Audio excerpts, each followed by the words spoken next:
You serve on the House Environment Committee, where there was a recent public hearing on oil train safety. What are you hearing from constituents, and do you expect a bill to get through the legislature this session addressing this issue? Yeah, we've heard two competing bills, which I think would tell you one thing, that we're going to get a bill out because we have two competing bills dealing with the transportation and rail transportation, specifically of oil.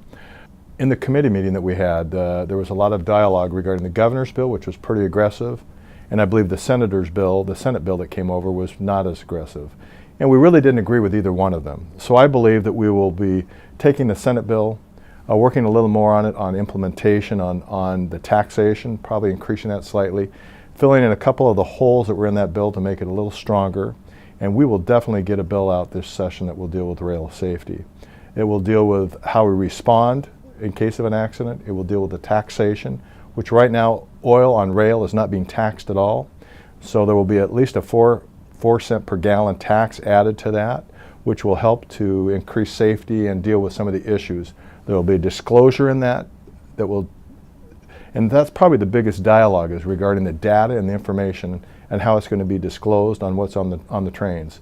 And we will figure out how we're going to do that. Right now, every train, as it goes up and down the rail, there are MSDS sheets on the train on what is transported, but there will be other disclosures that will be online that you'll be able to see what is on the train. So there's a lot of discussion. I am very confident that we will get a bill out that will increase rail safety and will make people feel much more comfortable on what is going up and down the rail lines. The House of Representatives recently passed a bill that would increase the minimum wage to $12 an hour over the next 4 years. What are your concerns with this bill? My concerns with the $12 an hour minimum wage is, right now our state, I believe, is towards the bottom, maybe 47th, 48th in teen employment.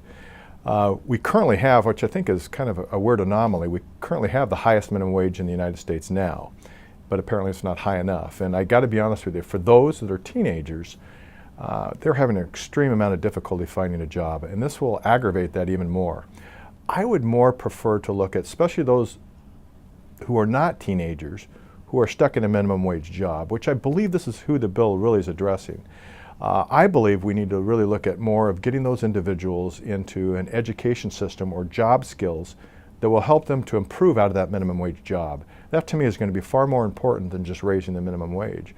I'd be far more open to looking to those who have been trapped in a minimum wage job for a number of years, of getting them sort of a credit to go to our local college, which would be Clark College, or to Washington State University, Vancouver, and to improve their job skills, or to go to a skill center type setup where they can learn maybe a skill in welding or something that can get their skill set up so they can get it out of this minimum wage job. But I don't think raising minimum wage just in general is going to solve the problem. So I have several concerns there. You recently held a town hall meeting. What were some of the questions or concerns you heard from constituents?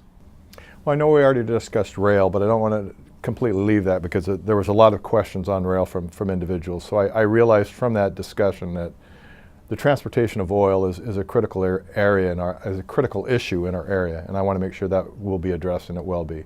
Education was discussed some, the funding of McCleary. I think we've heard loud and clear from our constituents that children need to come first, and that we will fund education first, or fund our children first above anything else. And so we'll be working on that, and I will make sure that we fund McCleary to the extent that we need to fill that. So transportation was another issue that was brought up, the transportation package that came out of the Senate. Senator Benton, who was at the town hall, and myself, Senator Benton voted no. And after looking at the bill today in our caucus, I think there's a lot of questions that I have before I would vote yes on that bill. I have concerns regarding the reforms and how strong they are. I have concerns just in general, the entire package and how it's going to be implemented.